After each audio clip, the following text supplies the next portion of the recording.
If you listen to any news coming out of Syria, you could conclude that there isn't much good coming out of that country.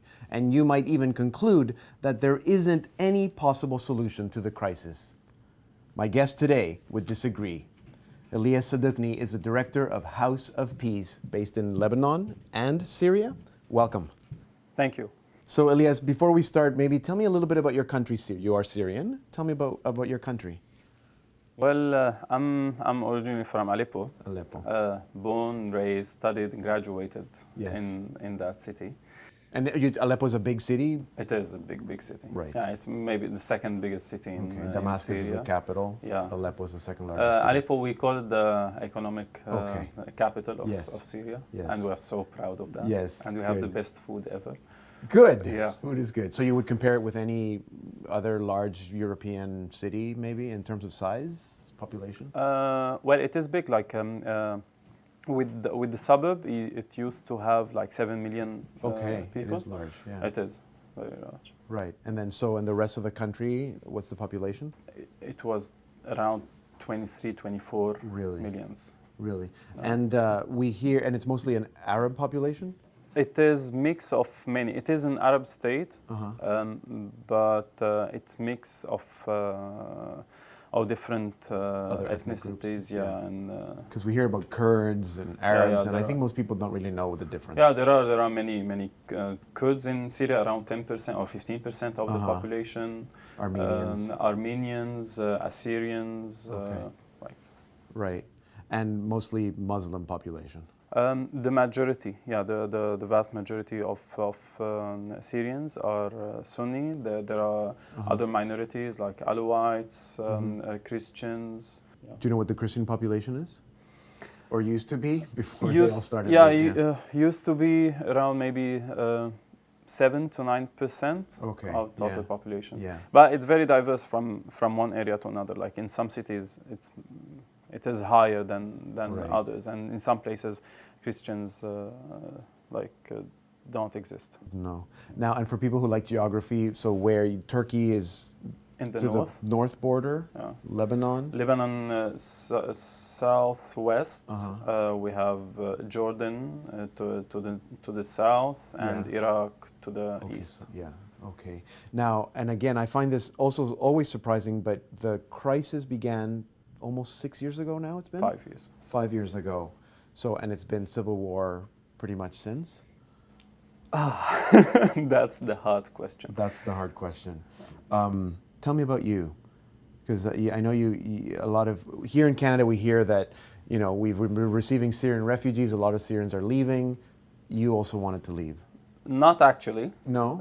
In 2010, yeah, before anything started in Syria, I applied for immigration to Canada. I just was looking for something new. By that time, I was working as a pharmacist, medical representative. Yes. And I applied because I have a big family here in Canada. So I thought, okay, it might be like exciting to move and resettle in Canada. Right. The process prolonged, and I was happy that I didn't get the visa before last year. Otherwise, I would be now sitting in Montreal selling drugs. Selling pharmaceutical drugs, you mean, not drugs, just to be sure. Okay, but wait, so that was, you said 2010. Yeah. So before the crisis started, you were already thinking of leaving. And at that time, you would say you were working in Aleppo, you were working as a pharmacist. Life is normal? Yeah. Fairly normal? Yeah, I had, for me, I had a normal life, but it wasn't the case for everyone. Okay. Like people were, at that time, many people were suffering. Right. Many problems were there. Now, instead of coming to Canada, you ended up in the United Kingdom. In 2013, I applied for a scholarship, for a Chevening scholarship in the UK, and I was awarded that scholarship, and I applied for master's program in the University of Sussex in conflict, security, and development. So it is totally different field of study. Okay, tell me about that, because you're a pharmacist. What made you want to study conflict, security, and development? Well, it is started with the humanitarian work we were doing in Aleppo. Okay. Firstly, with families displaced from homes who moved to Aleppo because of the shelling and violence there. So we started providing humanitarian aid. We started as a small group of friends. We established a small project, and then we partnered with the Jesuit Refugee Service, because I was Jesuit Scout since I was a kid. Okay. Because we were involved in a way or another in providing aid and humanitarian assistance, I thought that to have more faith and hope in the future of Syria, we need to think further in what is next. Right. And that's why I thought of taking like master's degree in peace building, conflict resolution. That's how I went for that. Now, but you weren't specifically studying the situation in Syria. You were learning in general conflict, security, and development.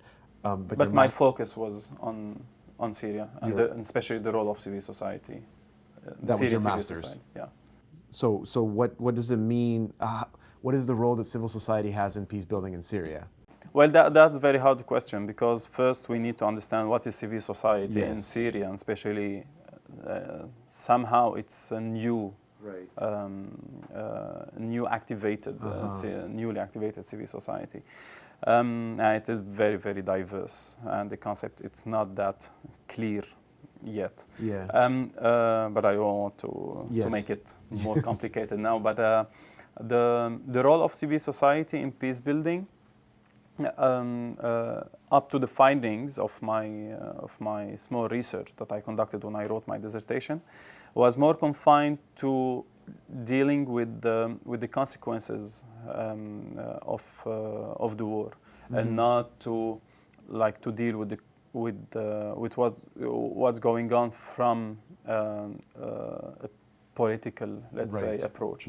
So it's more dealing with it from social approach, and it's very, very different from one area to another, and from one entity to another. What I found a very let's say a strong possibility for civil society in Syria to participate in peace building. What is social peace building? How we can deal with people daily issues that affect their relationships, regardless of their political point of view.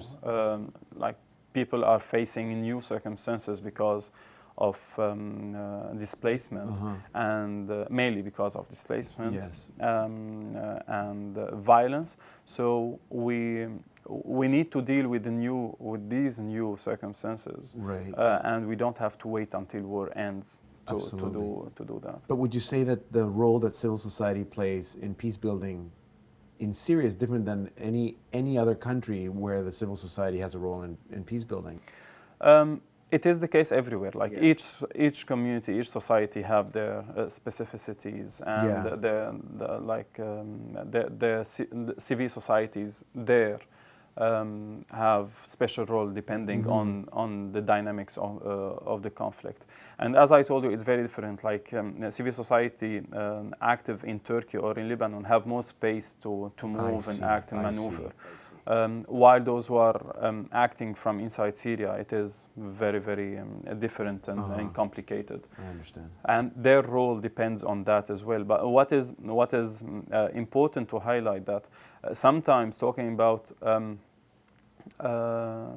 including civil society in peace processes raise a question that is more related to the responsibilities of governments and at the local, regional, and international level.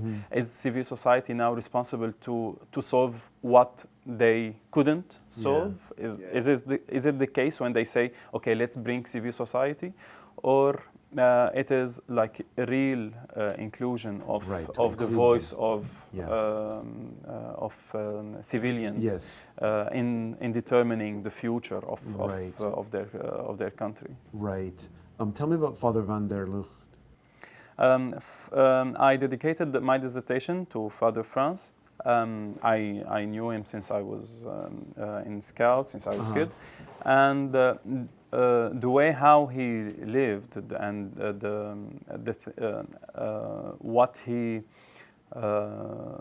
what he gave to Syria during his life Yes. there was for me like something that is astonishing. And he's someone who has been spreading word of love during his journey, and he lived by it. So it wasn't something that just rhetoric or theoretical. He lived it. he lived it. And he decided to stay with people besieged in homes, though he had the chance to leave, but he decided to stay there with Right. people that find safety and security when with his presence. Yeah. And he was killed there, so he gave his life for his Right. his word, for Right. his And mission. he was an inspiration to you. Yeah. Yes, absolutely. Okay, we're going to take a little break there. I'm speaking with Elias Sadkni. He's the director of House of Peace based in Lebanon and doing work in Syria. When we come back, we're going to continue learning a little more about specifically what he does and what the work of House of Peace is. So don't go anywhere.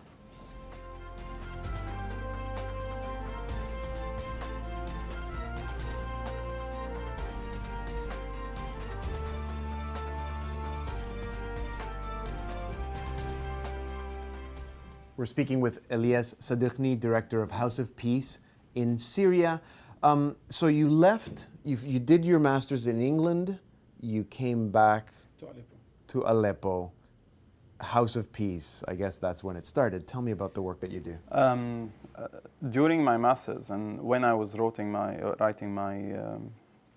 dissertation, I thought of establishing House of Peace, and I was reflecting on that with many friends. But when I finished my master's, I went back to Aleppo to help again with the Jesuit Refugee Service as assistant country director. And at the same time, I was working on establishing House of Peace, which is founded in Lebanon now. Okay. We are planning to have some activities inside Syria, but we haven't started yet. The concept of the project is social peace building through engaging with local NGOs and local communities, refugees or host communities, in order to help them develop initiatives. Social initiatives that can create spaces for people to come together, work together, and talk. Right. So what specifically would you do? What we do is we conduct workshops, like 3 days workshops, either with NGOs, like NGO staff, 10 people from working in the same NGO, or with the refugees or host communities that we reach out through NGOs working in their respective areas. Right. Through these workshops, we kind of provide space and tools to do an analysis for their realities, like just to develop a new understanding of what's going on, what are the main social conflicts there, who are the actors, the dynamics, the causes and effects, what are the positive traits in this area, what are the factors that bring people together or increase tensions between them. And then we encourage people to develop initiatives. For instance, we are working with a group of women in northern Lebanon, in Tripoli. And after conducting the analysis, they suggested that they want to do a kind of exhibition of recycled materials, like things that they make out of recycled items, and invite other Lebanese and Syrians for that exhibition and teach them how they can do same thing for useful items, like to create useful items. This kind of activities that we try to to initiate and support. Right. So you're not so much initiating your own projects, but you're supporting other groups in their projects, all the ethnic communities. Is it mostly because you want these groups to come together and work together? That's what the kind of assistance you're giving? Well, the principle was that people know their realities better than anyone else, and they know what could bring them together. That's why we don't develop our own initiatives based from our own experiences or understanding.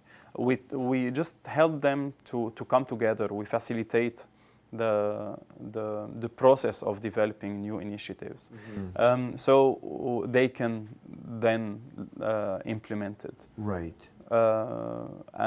And it's not about like bring people from different political point of views or different ethnics or different religions. No, it's religions. It's people living in the same area but facing some obstacles. Why did you choose to support those types of projects instead of more direct humanitarian help feed people and clothe them, that sort of help? I worked with humanitarian assistance for almost 2 years before leaving to the UK, and then after, when I came for almost like another half a year. Humanitarian assistance is still highly needed in many areas, as it was like 5 years ago. I'm not valuing this project over other humanitarian projects. But I'm saying that all of them are needed and valid. And House of Peace is not capable alone to do anything if that didn't happen in collaboration and partnership with other local entities who are working in development or in humanitarian assistance, in education. So all together, when we can put all our efforts together, we can do the change we want. So what would you say Syrians need? Because it sounds like what you're saying is that what they need is for them, Syrians themselves, to work for reconciliation in their own country. Well, to be realistic, like the needs are very diverse from one area to another. To talk about social peace might be luxurious in areas under shelling or areas where basics are still people are starving. Yeah, exactly. Besieged area where people are starving, and you go there to tell them about social peace. That nonsense. So the needs are very diverse, but people are just fed up with what's going on, and the war needs to stop, like targeting civilians, targeting civil facilities, schools and hospitals, and this all need to stop, and then we can start like healing our wounds with justice, with reconciliation for the future of Syria, and that is all needed. But now, like to be practical, humanitarian assistance is still highly needed in many areas. Long-term development project for Syria and neighboring countries who are holding the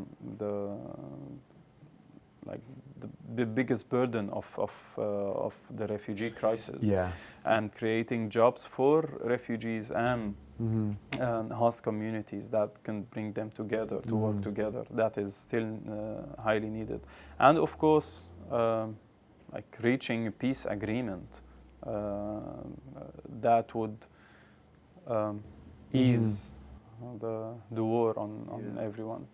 Now, you're here in Canada on this trip through development and peace, meeting with politicians, meeting with people like me.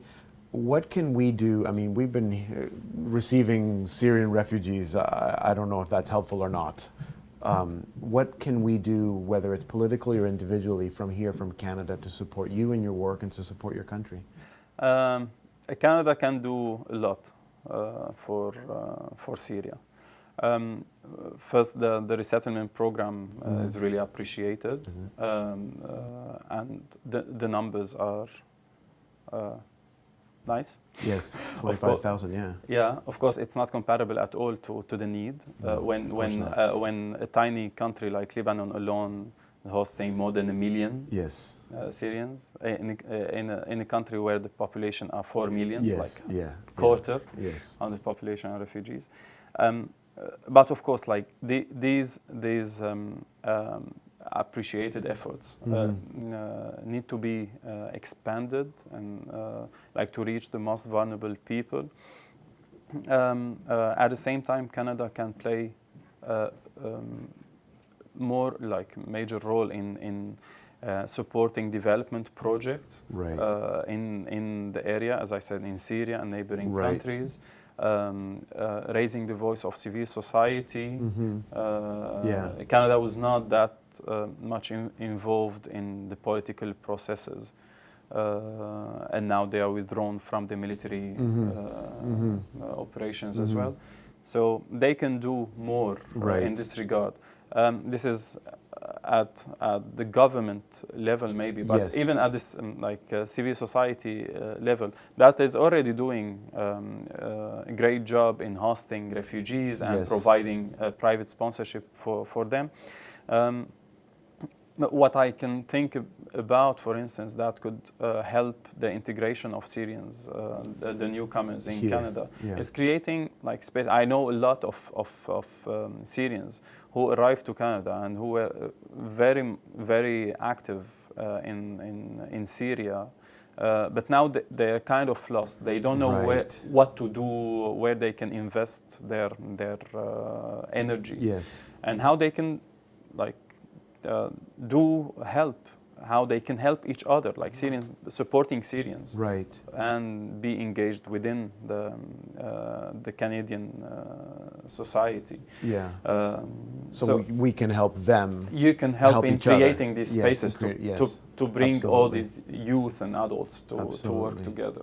Now, the campaign that is sponsored by Development and Peace here, with the three aims that you spoke about, the inclusion of civil society, humanitarian help, protection and social cohesion, that is also something that's very specifically that is being requested of the Canadian government. Yeah.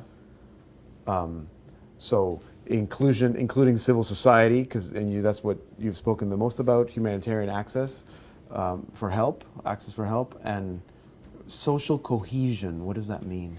Social cohesion is all about like relationships between refugees and host communities, or refugees themselves, how they can live together with minimal tensions, with the least possible racism and hatreds. Right.